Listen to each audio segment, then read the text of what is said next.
Tudo bem. Os temas que a gente tem trabalhado estão vindo por intuição, mas a gente segue sempre aquela linha de Jesus, de Kardec e de Chico Xavier.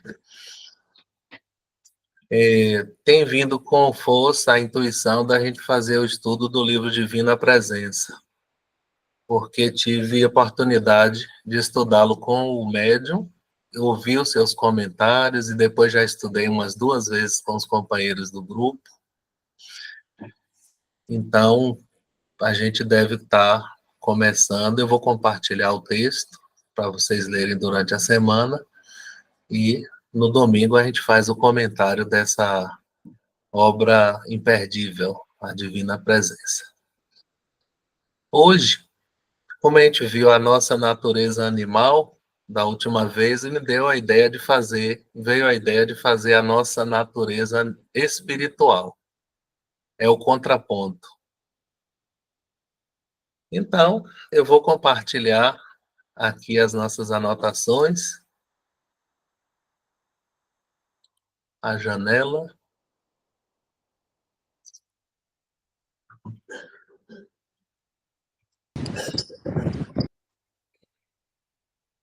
Alguém está com o microfone ligado? Pronto. Estão vendo eu passar aqui, gente? Sim? Alguém confirma que tá vendo a tela compartilhada? Nossa natureza. Sim, está vendo. Obrigado, obrigado. Nossa natureza espiritual. Sempre que a gente lê o Evangelho e a gente fala da nossa autotransformação, nós precisamos trabalhar em nosso processo evolutivo, educar três dimensões: o comportamento, as ações, as palavras, as atitudes. E Moisés veio nos primeiro, assim, como primeiro mandamento, primeira revelação: não faz isso, não faz aquilo, não mata, não rouba, não furte, não falso testemunho. São focados nos comportamentos. Depois, nós também precisamos educar nossa mente, a parte mental, pela compreensão da realidade, da vida, de nós mesmos, a importância do estudo, das leituras diárias. E, por último, e eu botei de propósito, a questão emocional. A educação emocional pela reforma íntima ou a autotransformação. Por quê? Esta é a parte mais difícil, porque o que a gente sente está diretamente ligado à área espiritual, ao inconsciente, e nós não controlamos. Tá? Então, não é um desejo assim, a intenção, agora eu vou amar todo mundo e eu já consigo sentir isso. É um trabalho de um aprendizado, de um treinamento. Então, a gente deve vigiar e promover a educação das atitudes, inclui a fala, que é uma atitude, do pensamento. Jesus falou que poderíamos pecar muito bem pelo pensamento, e da reforma íntima, ou autotransformação. Sobre nossa natureza espiritual, eu vou deixar aqui gravado. O Livro dos Espíritos trata da natureza espiritual nestas questões aqui. Eu vou começar por aqui, resumindo. Vou pegar o Livro dos Espíritos para ajudar nessa questão 182, que fala, na segunda parte do livro, da pluralidade das existências e a encarnação nos diferentes mundos, sobre o estado físico e moral de um mundo. Podemos conhecer com exatidão o estado físico e moral do mundo, de um diferente mundo? Olha que interessante. nós, espíritos superiores que respondiam às questões, só podemos responder segundo o grau evolutivo em que vos encontrais. Não devemos revelar coisas a todos, porque nem todos estão em condições de compreendê-las e isso os perturbaria. Essa parte me chamou tanto a atenção, porque a doutrina espírita é uma doutrina de revelação progressiva. Aos poucos, ela vai ampliando os horizontes, o conhecimento da vida no mundo espiritual. E alguns ilustres pensadores espíritas já têm um vislumbre de detalhes e notícias que, para a maioria das pessoas que estão começando ou já começadas, são coisas que intrigam ainda. Então, aqui o cuidado dos espíritos de dosar o ensino, não revelando coisas que poderiam perturbar, tá? Por isso que existe sempre assim uma ala mais renovadora, que está buscando o avanço, e uma mais conservadora, que gosta de ficar pelas bases, né? Bom, sobre a pergunta de conhecimento do estado físico e moral do mundo, tem algumas notícias boas aqui. À medida que o espírito se purifica, o corpo se aproxima da natureza espiritual. Isso quer dizer que o nosso corpo físico vai evoluir no sentido de uma leveza, a ponto de, no futuro muito futuro, ele confundir até com o perispírito, que é o corpo mais sutil de energia. Até lá, a gente vai precisar animalizar menos, né? Desmaterializar mais o gosto, as preferências. A matéria, nesses mundos que vão avançando, se torna menos densa. E o corpo não mais se arrasta penosamente sobre o solo. Que bacana, nós vamos voar. Não vai precisar carro voador, não é? Nem transporte aéreo. Assim, nós próprios vamos poder voar, volitar. As necessidades físicas são menos grosseiras, tá? Então, a alimentação é menos grosseira, a sexualidade é menos grosseira. E os seres vivos não mais necessitam da mútua destruição para se alimentarem. Então, os espíritos apontam para um futuro de alimentação, diria, não carnívora, né? Uma coisa que ainda não é de todo possível aqui entre nós, mas é o futuro. O espírito mais livre é mais livre e tem percepções que desconhecemos. Então, a telepatia, por exemplo, é algo natural. Você precisa falar com alguém, você para, mentaliza, e se alguém lá capta, não precisará de celular mais, viu, gente? De zap. Ver pelos olhos do corpo, porque só vemos pelo pensamento. A depuração dos espíritos traz aos seres deste mundo o aperfeiçoamento moral também. As paixões animais se enfraquecem, o egoísmo cede lugar à fraternidade. É assim que nos mundos superiores à Terra as guerras são desconhecidas. Então a guerra é um assunto vencido. Ódios, discórdias não terão motivos, porque ninguém pensa em prejudicar o próximo. A intuição da vida futura, a consciência livre de remorsos, faz com que a morte não traga nenhuma apreensão. E eles a veem como uma simples transformação ou passagem para uma nova vida. E a duração da vida também é maior, porque é proporcional ao grau de superioridade física. Como o corpo é menos material, menos sujeito a vicissitudes, o espírito é mais puro e ele adoece menos e ele abrevia as dores e os sofrimentos. Pronto, essa questão foi grande, essa 182, que fala do estado físico e moral dos mundos. em que a natureza espiritual vai predominando. Vamos para uma questão à frente, a 387, que fala o seguinte: a simpatia entre dois seres tem como princípio o conhecimento em vidas passadas, como muita gente fala? Não, nem sempre. Basta haver afinidade.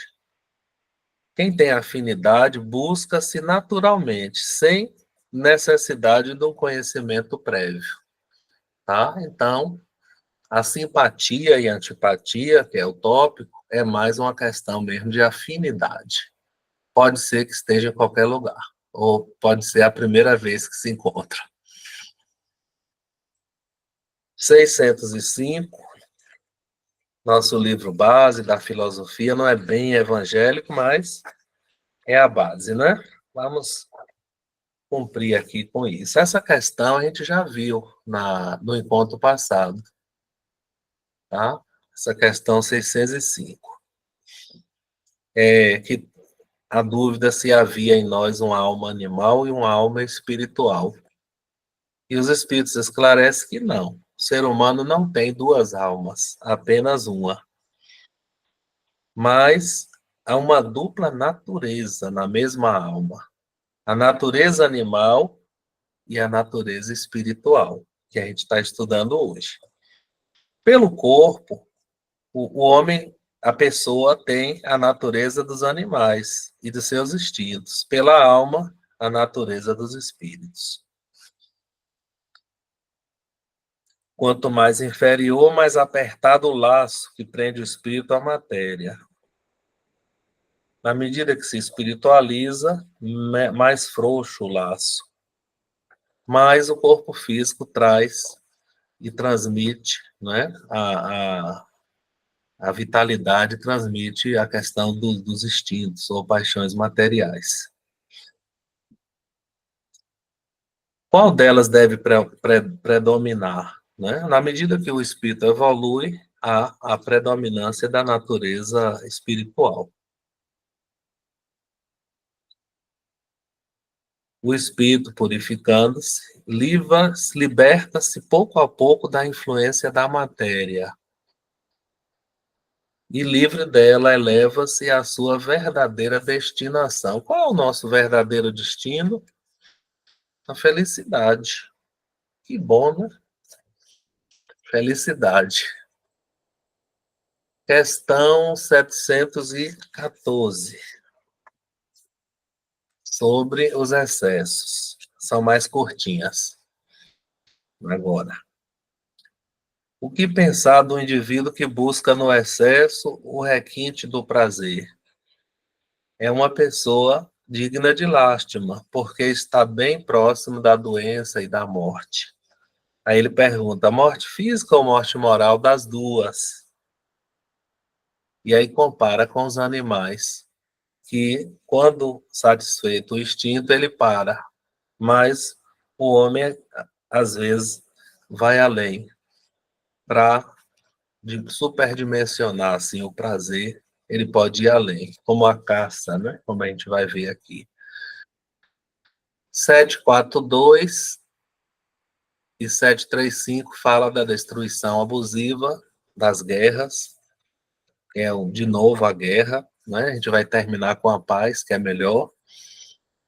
É a predominância, o que leva o ser humano à guerra, a predominância da natureza animal. Não é bem assim, o animal ele defende os seus territórios, né? Até os pássaros têm o espaço aéreo deles, se outro entra, ele ataca, né? Satisfação voraz das paixões. No estado de barbárie, os povos só conhecem o direito do mais forte. À medida que o ser progride, a guerra torna-se menos frequente. E por último, gente, para encerrar essa parte, as paixões na questão 908, já na parte final do livro, que fala que do princípio das paixões, na 907, Existe uma inteligência instintiva que ela tem utilidade para a sobrevivência e é dada pela sabedoria e misericórdia divina.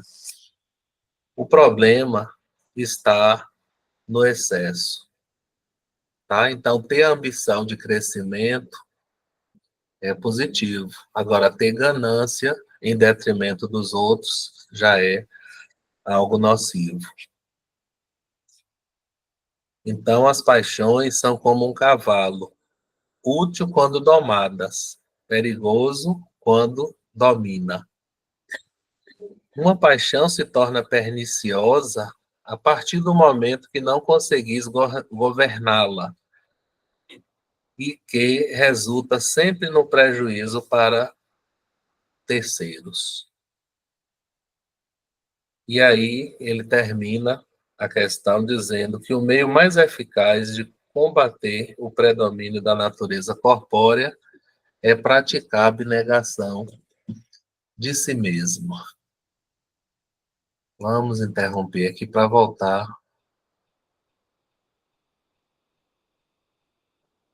aqui para vocês.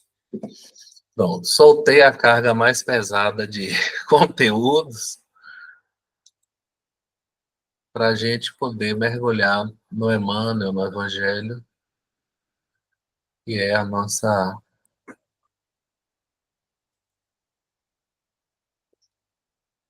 segunda parte. Então, nós vamos para agora compartilhar o blog. Tem um blog Estudos Espíritas, né, onde eu coloquei as mensagens de hoje.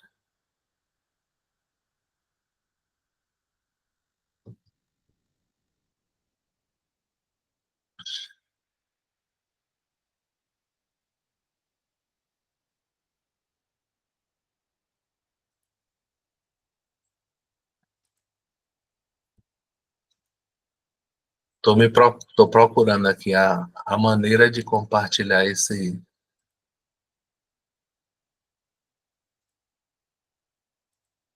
Pronto. Vocês estão vendo aqui o blog? Sim. Sim, ok.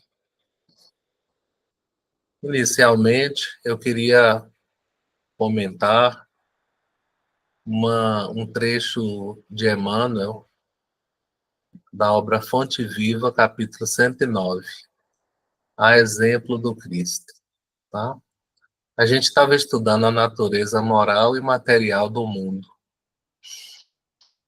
E esse mundo nosso ele é cheio de durezas, diferenças, imperfeições dos outros, nossas também. Como é que devemos agir diante disso tudo? A resposta está aqui.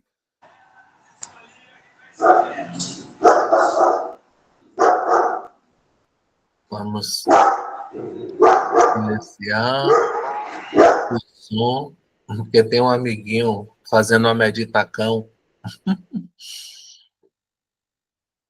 Pronto, o exemplo do Cristo. O Evangelho de João diz assim: ele bem sabia o que havia no homem, tá? Então, ele estava na Páscoa, o povo aclamava e acreditava na sua proposta, mas ele não se animou muito com os homens, não. Por quê? Porque ele bem sabia o que havia na intimidade. É o senso psicológico de Jesus. Ele conhecia a natureza humana, ele conhecia as nossas imperfeições, né? Sim, Jesus não ignorava o que existia em nós, na pessoa, mas nunca se deixou impressionar negativamente. Diferente de nós desanimamos, né? Nós nos aborrecemos e entramos em conflito mesmo. Mas Jesus, ele compreendia o que havia na pessoa, na mulher, no homem, no ser humano, mas como um sol que chega no pântano, ele não se contaminava. sabia da usura de Zaqueu, o cobrador. Contudo, trouxe-o da sovinice para a benemerência. E essa atitude realmente ajudou Zaqueu a mudar sua vida. Não desconhecia que Magdala era possuída por gênios do mal. Entretanto, renovou-a para o amor puro. Olha onde está o foco de Jesus. Assim, ele não está no comentário, nem na lembrança, nem na vivência do mal, senão o foco na luz, né? Ou seja, enxergava todos como filhos de Deus, destinados à perfeição, todos como anjos, envoltos em uma capa de barro de perfeição. Reconheceu a vaidade intelectual do Nicodemos, o doutor da lei, mas deu-lhe novas concepções da grandeza da vida. Identificou as fraquezas de Simão, todavia, pouco a pouco, instala no coração do discípulo a fortaleza espiritual que faria dele o sustentáculo da igreja nascente. Ora, para isso ele teve que ter muita paciência com Simão, né? Quantas vezes Simão gritou, quantas vezes Simão censurou mesmo, né? Simão era assim, meio instável, né? Não havia o diagnóstico da bipolaridade, né? Ele tinha alguma alteração de humor, assim, Simão Pedro. Enxergou as dúvidas de Tomé, mas não desamparou. Conheceu a sombra que habitava em Judas, mas não lhe negou o culto da afeição. A gente fica de mal, né? Afasta da pessoa. Jesus preocupou-se, acima de tudo, em proporcionar a cada alma uma visão mais ampla da vida. Foi um educador, né? Foi um mestre, assim. Era o título que ele aceitava, mestre. Preocupou-se em aquinhoar cada espírito com eficientes recursos de renovação para o bem. O que a gente precisa? Quais recursos a gente precisa para renovar a nossa vida para o bem? Depende só de nós, né? Não condenes, pois, olha a atitude que é o título da mensagem, né? A exemplo do Cristo, qual é o convite que ele faz? Não condenes, pois, o próximo, porque nele observes a inferioridade ou a imperfeição. A exemplo do Cristo, ajuda quanto possas. Tá? O nosso trabalho é ajudar. A gente não veio nessa terra para salvar ninguém, senão a nós próprios primeiro.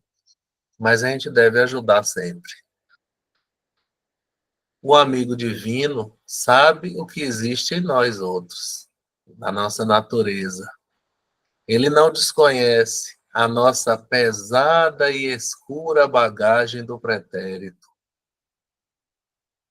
Tá? Então, isso aqui, ó, é que faz parte daquela questão emocional que eu falei que precisa renovar pela autotransformação.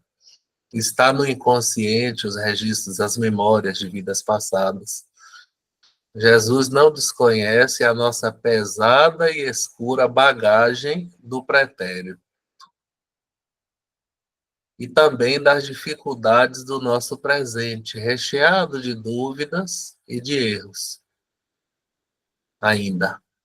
Mas nem por isso ele deixa de estender-nos amorosamente as suas mãos socorristas. Mais uma última liçãozinha. Não. A última lição fala do texto de Emmanuel, que está no livro Palavras de Vida Eterna, lição 79. E a bem-aventurança é dos pacificadores. Pela lei da justiça divina, os pacificadores serão chamados filhos de Deus. O que é ser filho de Deus? É possuir características, não é? Então, o indivíduo iluminado era chamado filho da luz. O indivíduo sábio era filho da sabedoria. Então, essa construção judaica, olha, filho de Deus, divinos, agindo como Deus age, não é? O que Deus faz? A paz é um dom de Deus. A paz que nós podemos ter é um presente, é um dom de Deus. Não adianta estender a guerra nervosa, aumentar o conflito ou jogar combustível numa situação que já está ruim. A contradita esperar-te-á em cada canto. Então, neste mundo, pode esperar, você vai ter contradita. Então, a sua ideia vai ter quem considere equivocada, que é o contrário, é diferente, né? Então, vai haver contradita. Porque a paz é o fundamento da lei de Deus. Mas observa as catástrofes que vão passando. Vezes sem conta, a pessoa faz-se lobo da própria pessoa, destruindo o campo terrestre, o campo de terra mesmo. Mas Deus, em silêncio, determina que a erva cubra de novo o solo, colocando a flor na erva, formando o fruto no corpo da própria flor. Então, devagarinho, Deus vai trazendo de volta a vida. Vulcões arruinam extensas regiões, mas Deus restaura as paisagens dilaceradas. Maremotos varrem cidades, mas Deus indica-lhes outro lugar e ressurgem mais belas. Terremotos trazem calamidades, aqui e ali, mas Deus reajusta a fisionomia do globo.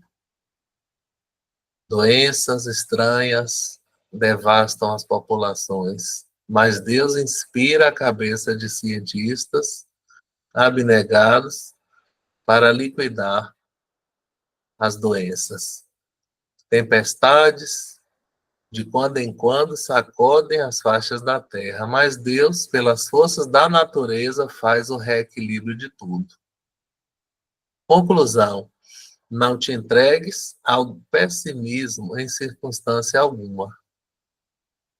Tudo pode ser agora diante de ti aflição, confusão, convulsão. Contudo, tranquiliza a vida em torno, quanto puderes, porque a paz chegará pela mão de Deus, tá? Porque a paz realmente é um dom, é um presente de Deus. Meus amigos, então, hoje eu estou aqui com o pé torcido, quase que cancelava nosso evangelho, mas deu para a gente conversar um pouquinho. Espero poder vê-los em breve e continuar com nossos encontros, tá? E acho que esse será um ano muito bom para nós outros. Minha gratidão e desejo uma semana de luz e de paz para vocês.